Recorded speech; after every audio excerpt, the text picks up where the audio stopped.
Guys আমি এখন গেতাছি কারের শোরুমে, সেকেন্ড হ্যান্ড শোরুমে। মানে আমার একটা ফ্রেন্ড আছে, এখন গাড়ি দেখবো। আমার একটা দোস্ত মানে গাড়ি কিনবো, সেকেন্ড হ্যান্ড গাড়ি লাগে। গাড়ি শোরুম কেমন জানি না, শোরুম আমার। তো স্যার গাড়ি দেখেন। এই যে গাড়ি দেখুন, আমার সেকেন্ড নতুন নতুন গাড়ি আছে, একদম দেখুন সেকেন্ড ডিলার। মানে কোম্পানি থেকে মানে ধরুন গাড়িটা আছে, আর পরে সেকেন্ড মার্কেটে হচ্ছে গাড়ি। কিন্তু গাড়ি দামি যায় দেখুন। ল্যান্ড ক্রুজার আছে। এটা কিরকম কোনটা কার আছে? Land cruiser. যখন গাড়ি একদম পানির দাঁড়ানো প্রাইস। প্রাইস কত কত গাড়ি আছে? মাত্র এর মানে ধরুন যে পুরোটা ডিলার মাত্র 1400 গাড়ি। 1400 1400 বহুত গাড়ি না স্যার? কিরম গাড়ি আছে না, কিরম গাড়ি আছে? গাড়ি একদম বহুত। এই দেখুন আমার এক গাড়ি বললো, এই কি করে আমার গাড়ি। শোরুমটা তো স্যার নেবি না? শোরুম আমার। স্যার এটা কিরম পড়বো স্যার?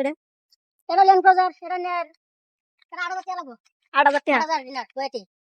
মানে আমার ইন্ডিয়ান প্রাইস আছে, এই গাড়ি আছে मतलब 30 লাখ টাকা ইন্ডিয়ান। ইন্ডিয়ান সেকেন্ড হ্যান্ড নিলে 30,000 পড়বো। 30,000।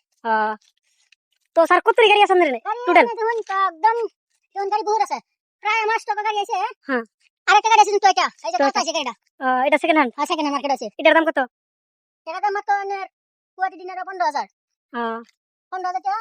মানে যদি ইন্ডিয়ান রুপিস আছে নেও, এটা পড়বে মানে ধরুন 40 লাখ রুপে। ধরুন যদি ফাইন্যান্স করুন তে ধরুন কিভাবে ফাইন্যান্স করুন। এই গাড়িটার মানে রানিং কিরম চলতেছে? রানিং কত বছর হয়েছে গাড়িটার? না গাড়ি 1.5 বছর হয়েছে। তাহলে ঠিকই আছে। আর তো গাইস ফাইনালি গাড়ি এই যে এটা নিলাম, মানে আমি নেই তো, মানে আমার ফ্রেন্ডে নিছে, মানে গাড়ি এটা পছন্দ করছে। কোয়েটি ডিনার এটা টোটাল পড়লো, গাড়ির দাম পড়লো 4000 ডিনার। 4000 ডিনার পড়ছে। তো গাড়িটা বহুত ভালো লাগছে আর কি।